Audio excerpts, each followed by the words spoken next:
नमस्कार, news media पर आपका स्वागत है। आज युवा दिवस है। भारत युवाओं का देश है। विश्व में सबसे ज़्यादा युवा भारत में ही हैं, इसलिए भारत को युवाओं का देश कहा जाता है। युवा होने के नाते हमें समाज के ऐसे वर्ग का जीवन स्तर ऊंचा उठाने का प्रयास करना चाहिए जो पिछड़ा हुआ है। देश में प्रतिभाओं की कमी नहीं है, परंतु धन की कमी के चलते उनका विकास नहीं हो पाता, जिसके कारण वे अपराध की ओर बढ़ जाते हैं। हमें इसी प्रतिभाओं को ढूंढकर उनके विकास में सहयोग करना चाहिए। संगठित और असंगठित क्षेत्र में आजीविका के लिए लाभकारी रोजगार और स्वरोजगार के लिए कौशल विकास के लिए प्रशिक्षण प्राप्त करने के बारे में जानकारी प्रदान करना, मानवता एवं समाज के लिए उच्चतम स्तर पर निस्वार्थ सेवा और स्वयं सेवा के लिए युवाओं को तैयार करना चाहिए। युवा शक्ति किसी भी देश और समाज की रीढ़ होती है। युवा ही देश और समाज को नए शिखर तक ले जाती हैं। समाज को बेहतर बनाने और राष्ट्र के निर्माण में सर्वाधिक योगदान युवाओं का ही होता है। स्वामी विवेकानंद को युवा पीढ़ी में क्षमता और परिवर्तनकारी शक्ति में बहुत विश्वास था। उन्होंने उल्लेख किया कि मेरा विश्वास युवा पीढ़ी में है। एक मिशन युवा राष्ट्र के किसी भी विकास की नींव रखता है। युवा एक व्यक्ति के जीवन में वह मंच है जो सीखने के कई क्षमताओं और प्रदर्शन के साथ भरा हुआ है। युवाओं की शक्ति राष्ट्र का सर्वांगीण विकास और भविष्य वहाँ रहने वाले लोगों की शक्ति और क्षमता पर निर्भर करता है, और इससे प्रमुख योगदान उसे राष्ट्र के युवाओं का है। राष्ट्र को विकसित बनाने में युवाओं की सर्वाधिक महत्वपूर्ण भागीदारी हो सकती है। आगामी 25 वर्षों में भारत को विकसित देशों की श्रेणी में शामिल करने के लिए युवाओं को आगे आना होगा। राष्ट्र निर्माण में सर्वोच्च भूमिका का निर्माण करते हैं। युवाओं में समाज का वह क्षेत्र शामिल होता है जो अभी तक विकास को परिलक्षित करता है और एक राष्ट्र के लिए भाग्य का निर्माण होता है। वह बचपन में वैश्विक बनने तक के बीच का चरण होता है। प्रत्येक व्यक्ति जीवन के इन्हीं रास्तों से होकर गुजरता है। यदि वक्त का सही उपयोग किया जाए तो ये चरण वास्तव में महत्वपूर्ण परिणाम देने वाला होता है। मेरा मानना है कि युवाओं को एक सकारात्मक दिशा में कार्य करने के लिए प्रशिक्षित करना आवश्यक है। इसके लिए युवाओं के प्रशिक्षण तथा विकास पर विशेष ध्यान देने की आवश्यकता है। युवाओं को उचित शिक्षा तथा उनके कौशल विकास की आवश्यकता है, जिससे कि वे सशक्त और समृद्ध हो सके। युवाओं में कार्य करने की अपार क्षमता होती है और प्रत्येक युवा उत्साह से भरा होता है। युवा जिस पथ पर चल पड़ते हैं तो देश भी चलता है, और जब युवा हताश और उदास होकर बैठ जाता है तो देश भी थम जाता है। ऐसे में युवाओं को अपनी ताकत और शक्ति को पहचानना पड़ेगा। राष्ट्र का सर्वांगीण विकास और भविष्य वहाँ रहने वाले नागरिकों की शक्ति और क्षमता पर निर्भर होता है। इससे प्रमुख रूप से योगदान उसे राष्ट्र के युवाओं का ही होता है। आज युवा दिवस है तो मैं सबको उसकी बधाइयाँ देना चाहती हूँ, शुभकामनाएं देना चाहती हूँ। मतलब सभी युवाओं के लिए एक अच्छा अवसर है। वह मतलब एक उनके मन की एक अर्ध चेतना जो है वो जागे, वो दूसरों को लोगों को भी मोटिवेट करे कुछ करने के लिए। युवा के पास बहुत सारी पावर है, वो चाहे तो पूरे देश को बदल सकता है। मतलब वो किसी भी जैसे सिविल सर्विस में जाके वो देश को भ्रष्टाचार आदि से ना हटा सकता है। फौज में जाके वो देश की सुरक्षा कर सकता है। डॉक्टर लाइन में जाके वो देश का इलाज कर सकता है। हर तरह से वो देश को बढ़ाने की कोशिश कर सकता है। तो सर मेरी तरफ से पूरे प्रदेश भर को सभी युवाओं को युवा दिवस की हार्दिक शुभकामनाएं। जैसे कि सर्वविदित है कि आज विवेकानंद जी का जन्मदिन है, जिसे हम युवा दिवस के रूप में मनाते हैं। और जहाँ तक आपने जो पूछा है कि महिलाओं के साथ जो अन्याय हो रहा है या समाज में, और महिलाओं के लिए जो आवाज़ उठती आई है और सरकार क्या कुछ कर रही है उसके मामले में, तो युवा है या फिर महिला के बारे में बात करें तो कहीं तक जिस प्रकार से सरकारी योजनाएं जो आ रही हैं महिलाओं के लिए, उसमें से कुछ से चीज़ों का गलत फ़ायदा उठाया जाता है समाज में। जैसे जो भी योजनाएं आ रही हैं, कुछ महिलाएं समाज में ऐसी भी रहती हैं जो उन चीज़ों का गलत फ़ायदा उठाकर जिन महिलाओं के साथ सच में शोषण हो रहा है या फिर उनके साथ अन्याय हो रहा है, तो उन महिलाओं के लिए एक तरह से अलग उनके लिए एक न्याय का दरवाज़ा है वो बंद सा हो जाता है। तो इस वजह से जो सरकारी योजनाएं हैं उनका सभी महिलाओं को या तो लाभ नहीं मिल पाता है, या फिर अगर वो उसका लाभ उठाने की कोशिश करें तो समाज में कुछ ऐसे मामले देखने को मिल जाते हैं जिस वजह से उन योजनाओं पर से सभी युवाओं का या फिर महिलाओं का विश्वास है वो उठ जाता है कि सरकार है उनकी मदद नहीं कर पा रही है। महिलाओं को सशक्त, एक महिला सशक्त हो, इसके लिए सरकारें क्या योगदान देती हैं या समाज क्या देता है? सर, पहली बात तो जिस प्रकार से हम ग्रामीण परिवेश से ही, हमारा देश है वो ग्रामीण परिवेश में रहता है और अभी तक भी हमारे समाज में इतनी जागरूकता नहीं आई है या फिर महिला वर्ग में इतनी जागरूकता नहीं आई है कि वो अपने लिए खुद के लिए आवाज़ उठा सके। और जब तक वो खुद के लिए आवाज़ उठाने की कोशिश करती हैं तब तक उन पर पारिवारिक जिम्मेदारियां इतनी आ जाती हैं कि वो उन पारिवारिक जिम्मेदारियों के नीचे दब जाती हैं और अपनी जो जिस चीज़ के लिए उसे अपनी आवाज़ उठानी चाहिए वो उसे भूल जाती हैं। और जहाँ तक है सरकार की बात है, सरकार है लगभग ऑलमोस्ट पूरी तरह से वो पूरा सहयोग कर रही हैं, लेकिन समाज में इतनी जागरूकता अब तक नहीं आई है या फिर युवा वर्ग है वो इसमें अगर अपना साथ देने की या फिर अपना सहयोग देने की कोशिश कर भी रहा है तो समाज में कुछ ऐसे अपवाद मिल जाते हैं जिसकी वजह से जो प्रयास हमारे रहते हैं वो उनका जो फ़ायदा मिलना चाहिए वो नहीं मिल पाता है। युवा आपने बताए हैं वो आप अपना जो कार्य अपना जो करना चाहिए वो ठीक प्रकार से नहीं कर रहे हैं। कुछ अनेक अधर्म कार्यों पर भटके हुए हैं और कुछ उनको सलाह दे रहे हैं लेकिन वो उनके मानते नहीं है। अनेक गलत प्रवृत्तियों को अपना रहे हैं, धूम्रपान जैसी नशे की लत को उनको स्वीकार कर रहे हैं। अपने धर्म और अपने जो राष्ट्र के प्रति जो प्रेम है उसको वो भूलते जा रहे हैं, अपनी संस्कृति को भूलते जा रहे हैं। लेकिन कुछ ऐसे युवा अभी भी हैं जो उनको अपनी संस्कृति को याद दिलाने के लिए, उनको अपनाने के लिए प्रोत्साहित कर रहे हैं। हमें भी उनको प्रोत्साहित करना चाहिए और उनको अच्छे मार्ग के ऊपर मार्गदर्शित करना चाहिए ताकि वो इन अनेक बेकार जो प्रवृत्तियां हैं उनको छोड़ें और अपने देश के लिए, अपने राष्ट्र के लिए कुछ ऐसा कार्य करें जो लोगों के लिए संदेशवाहक हो, जो लोगों के संदेश दे, अच्छे कार्य का संदेश दें। लेकिन आज कुछ ऐसे युवा भी हैं जो इनको अपनाते हैं लेकिन कुछ नहीं अपना रहे हैं। हालांकि जो आज युवा अनेक अच्छे कार्यों को समर्थन में जो गलत प्रवृत्ति अपना रहे युवाओं को प्रोत्साहित कर रहे हैं, वो अपने माध्यम से उनको समझाना चाहते हैं लेकिन किंतु वो समझ नहीं पा रहे हैं उन चीज़ों को। उनको समझना चाहिए। एक युवा देश के निर्माण, राष्ट्र निर्माण में क्या कर सकता है। दूसरा ये कि जो पढ़ा लिखा युवा है, बेरोजगार हो चुका है, वो गलत कार्य क्यों करता है, कहाँ कमियाँ रहती? जी, वो बेरोजगार इसलिए हो पा रहा है क्योंकि उसको नौकरियां नहीं मिल रही है। अधिक जनसंख्या के कारण लोगों के पास नौकरियों और काम का अभाव है, उसके कारण उसको आर्थिक मंदी का भी सामना करना पड़ता है। अनेक पारिवारिक मसले हैं, उनसे निपटना पड़ता है।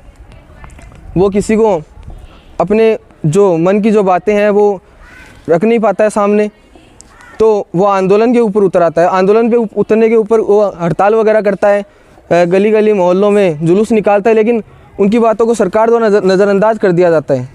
उनके ऊपर ध्यान दिया जाए, अगर उनको सही रास्ते पर लगाया जाए और उनको भी ध्यान दिया जाए, उनको भी रोज़गार मिले, तो वो भी आज देश को प्रगतिशील बना सकते हैं। उनके अंदर ये एक खूबी है हर इंसान के। जी, इसका जिम्मेदार गुरु और माता दोनों ही नहीं है, क्योंकि उन्होंने अपनी तरफ से उसे अच्छे संस्कार और अच्छी बातें सिखाई है, लेकिन वो उसे अपने मन के अंदर, अपने खुद के अंदर किस तरह से ढालता है, किस तरह से उनको स्वीकार करता है, वो उसके ऊपर निर्भर करता है। अगर वो उसको गलत तरीके से अपने अंदर ढालता है तो वो गलत कार्य करेगा। आपके क्या विचार हैं देश के लिए, क्या कर सकते हैं आप? देश के लिए मैं चिकित्सा विभाग में जाने के लिए मेरे विचार हैं। मैं लोगों को चिकित्सा स्वास्थ्य सुविधाएं हैं उनका लाभ देने के लिए मैं अपने मन में विचार रखता हूँ।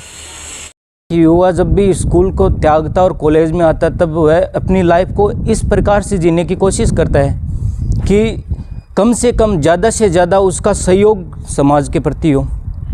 वह शिक्षित तो बन जाता है, समाज से शिक्षित हो जाता है, वह व्यवहारिक शिक्षित हो जाता है, स्कूली शिक्षा उसको मिल जाती है, कॉलेज शिक्षा मिल जाती है, लेकिन उस शिक्षा को वो जब तक उसे समाज में यदि लागू करता है तो कुछ ऐसी स्थिति उसके सामने आती है कि वह गलत होते हुए कि वह गलत जो हो रहा है उसको देखता हुआ और गलत को भी वो आगे नहीं होता है कि गलत हो रहा है तो मैं इसको सहयोग करूं, नहीं ऐसा, क्योंकि उसके कुछ न कुछ बाउंडेशन होती है या तो सरकार उसको किसी न किसी कारण से प्रतिबंधित कर देती है, या उसके ही सहयोगी उसको प्रतिबंधित कर देते हैं, ताकि वह न तो आगे बढ़ सकता है, और जितनी गलतियां हो रही हैं वो समाज में वहीं व्याप्त हो जाती है, और ऐसे छोटी छोटी गलतियां और एक विस्तार रूप ले लेती है। और वही विस्तार रूप किसी देश के लिए या किसी युवा या किसी भी कोई भी संस्था हो, चाहे युवा ही नहीं, केवल कोई भी संस्था हो, वह छोटी छोटी गलतियां विस्तार भंडार। बात आती है संगठन और मंच की। हाँ, एक युवा अपनी आवाज़ कहाँ पहुँचाए और किसको कहे? वो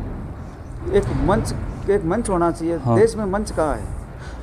स्विट्ज़रलैंड है, जापान है, क्यूबा है, जैसे राष्ट्र हैं, आज वो 70 साल 80 साल पहले आत्मनिर्भर हो गए थे। जी सर, यदि कोई भी युवा, यदि कोई भी संगठन की बात होती है, तब युवा इकट्ठा होते हैं और अपनी जो भी बातें होती है वो सरकार तक पहुंचाते हैं। लेकिन युवा के गुट बने होते हैं, कुछ गुट सरकार को सपोर्ट करते हैं और कुछ गुट सरकार को नहीं सपोर्ट करते हैं।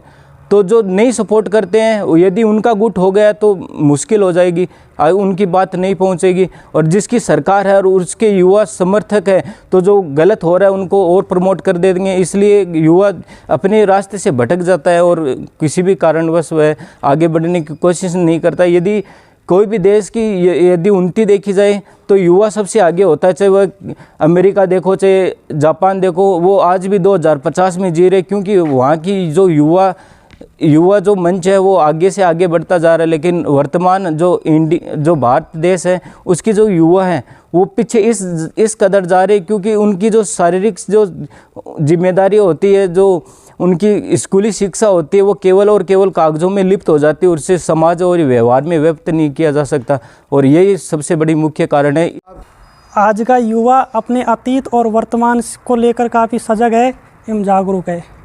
एवं वह जब एक युवा अपने समाज एवं परिवार से बाहर निकलता है तो सबसे पहले जो उसको जिम्मेदारियां दी जाती है अपने भविष्य को सुरक्षित करने की, वह उसी का प्रयास करता है और देश और अपने समाज के लिए कुछ करने के लिए सोच नहीं सकता।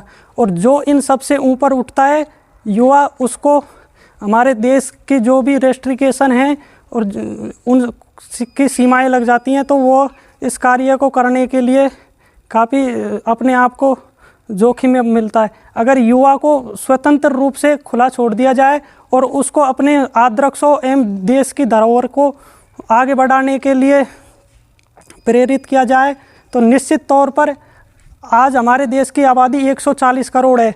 तो इस 140 करोड़ में से 45% युवाओं की आबादी है।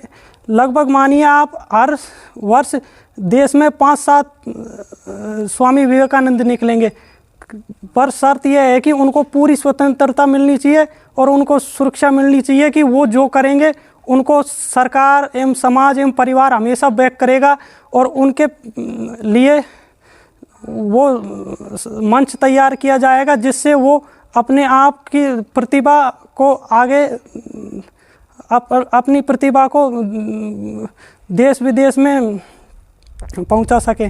तो आजकल जो न्यूज़ चैनलों अखबारों में जो खबरें चलती हैं उससे भी युवा काफ़ी परेशान है। कुछ यह 100% सत्य नहीं होता कि किसी भी युवा को किसी भी आजकल बहुत से नशे पते ऐसे चल रहे हैं, तो उनमें भी कई। युवा दिवस स्वामी विवेकानंद के जन्म दिवस को हम युवा दिवस के रूप में मनाते हैं। 2024 की युवा दिवस की theme it's in the mind, या विश्वास में, दिमाग में हमारा विश्वास है।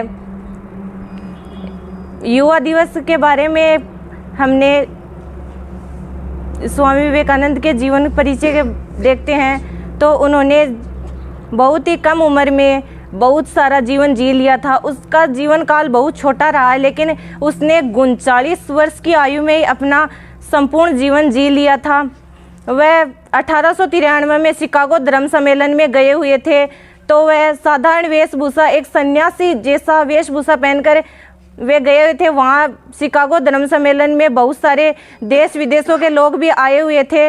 उन्होंने उस आदमी को देखा तो उसको देखकर ऐसा लगा कि ये गंवार मूर्ख व्यक्ति है, इसको इसको यहाँ नहीं आना चाहिए। स्वामी विवेकानंद जी अपने साथ भागवत गीता लेके गए थे, तो उनका ग्रंथ सभी किताबों के नीचे रखा गया था। तब लोग हंसी उड़ाने लगे कि तुम्हारा ग्रंथ सबसे नीचे क्यों रखा गया।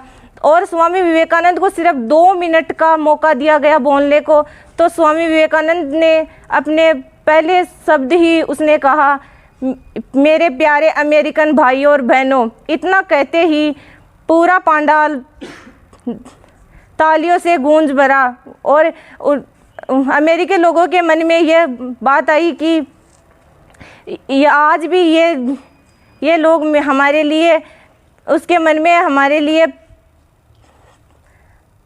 कुछ भी कर सकता है। तो स्वामी विवेकानंद ने युवाओं को प्रेरित करने के लिए बहुत कुछ कहा है और उसी के उपलक्ष्य में हम आज युवा दिवस भी मनाते हैं। और स्वामी विवेकानंद ने एक कहा था, उठो जागो जब तक मत रुको, जब तक लक्ष्य की प्राप्ति ना हो। तो इसको हमें ध्यान में रखकर आगे बढ़ना चाहिए। एक युवा शिक्षा प्राप्त करता है और अपने लक्ष्य के लिए तैयारी करता है कि मैं एक गवर्नमेंट अधिकारी बनूं और अपने परिवार को सक्षम, जब तक वो खुद सक्षम नहीं होगा तो देश को सक्षम नहीं कर सकता, क्योंकि उसके पास जब तक वे आर्थिक सबसे सक्षम होता है तभी देश आगे बढ़ता है। तो इसलिए युवा शिक्षा को सबसे बड़ी प्राथमिकता मानता है और युवा को जब वो चीज़ नहीं मिलती है तो वह दूसरे कार्य की ओर अग्रसर होता है। जब युवा जिस क्षेत्र में जाना चाहता है उसके लिए वह क्षेत्र उपलब्ध नहीं होगा तो दूसरे क्षेत्र में जाएगा तो वो भ्रमित हो जाता है और ऐसे रास्ते पर चल पड़ता है कि उसे गलतियां और बहुत सी ऐसी चीज़ें होती है जो वो करना नहीं चाहता। इसमें कई संगठन, सरकारों, बहुत सी समुदायों का भी होता है। जैसे सरकार युवाओं के लिए अच्छा कार्य करे तो युवा आगे बढ़ेगा और युवा आगे बढ़ेगा तो देश भी तरक्की करेगा।